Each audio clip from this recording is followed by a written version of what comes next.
August 28, 1964, was an incredible night here in Philadelphia. This was 1 year precisely after the March on Washington. I was a college student in Oklahoma. I drove from Oklahoma with a Chinese roommate of mine. We drove to the Washington March in August in 1963. 1 year later, in August 1964, 28th of August, the police manhandled a woman named Mrs. Bradford, right here in Philadelphia, on 22nd and Columbia. Some of you are too young to remember that, or know anything about this. But this was a situation in which it got out of hand. There was a man by the name of Shaquille Muhammad Hassan, who was also arrested, or at least people thought he was arrested, and was taken away. Florence Mobley started speaking to the crowd as they gathered late into the night, midnight, on August 28th.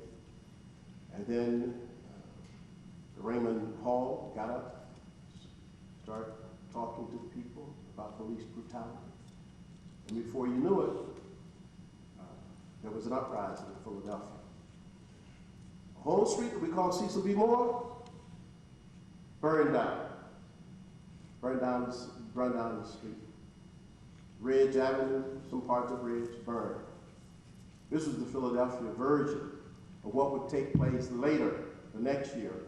Now, I wasn't in Philadelphia in '64, but I happened to be in Los Angeles as a student at UCLA in '65. And in '65, I was living on 53rd Street, right off of Vermont in Los Angeles, and I saw what happened to South Central Los Angeles with American tanks and armored vehicles going through the streets of the black community. In Philadelphia, you had that a year earlier. Over 400 people were injured. 2 people were killed.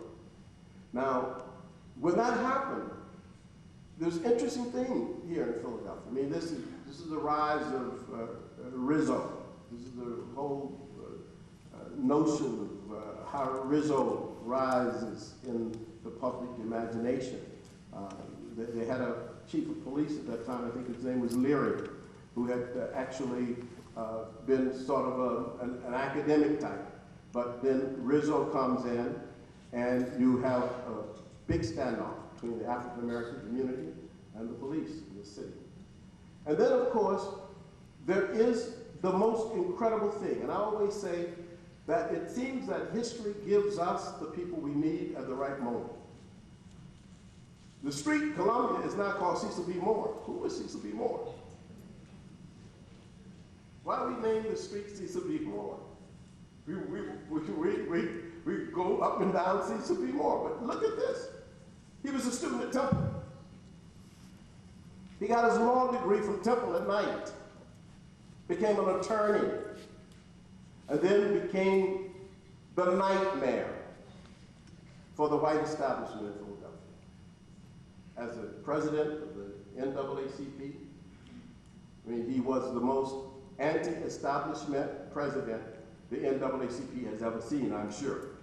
They've never seen a president of the NAACP. You know the NAACP. This is, you know what kind of organization that is, right? We all know. We all been members, right? Or are members, right? So the NAACP had never seen someone like, cigar smoking, cursing leader who would curse you out in a minute. That never happened in the NAACP. And so Cecil Bassett Moore, in a contested election, really, in the end, it wasn't really contested that much because the man he beat was Henry Nichols, who was a Methodist preacher.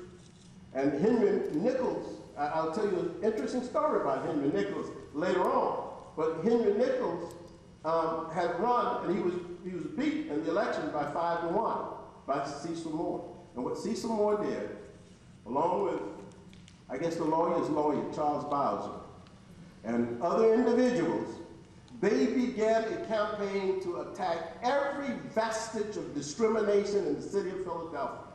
The first thing was the Mama's Parade. If you can believe it, for all those scores of years, the Mama's Parade paraded down the streets of Philadelphia in blackface, white people painting their face black so they could look like comic Africans. Cecil B. Moore said, "You can't do that." Charles Bowser said, we're not going to have that. And this campaign, Raymond Pace, even got involved. We can't do it. And they fought. One after another. Every time they saw something that was racist, something that was anti-African, they fought against it. And Cecil obviously felt sometimes, many people thought he was quite arrogant. He felt sometimes that he was the only one who could do this. As he said, he told the white people in Philadelphia City Hall that I'm worse than 5 Malcolm X's. You think Malcolm X is tough. You haven't seen Cecil B. Moore, right? So Cecil B. Moore was dynamic, and in fact was to Philadelphia and for Philadelphia what other people had been in their own cities. People like Franklin Florence in Rochester, New York, for example, who started the organization called FIGHT. You see, the fight against Kodak's company in Rochester, New York. There were local people who expressed so much of so many of the desires of the African population for freedom. And here in Philadelphia, the Mama's Parade had captured the imagination of the white population and of the black population, but it had racist elements and they had to be dealt with.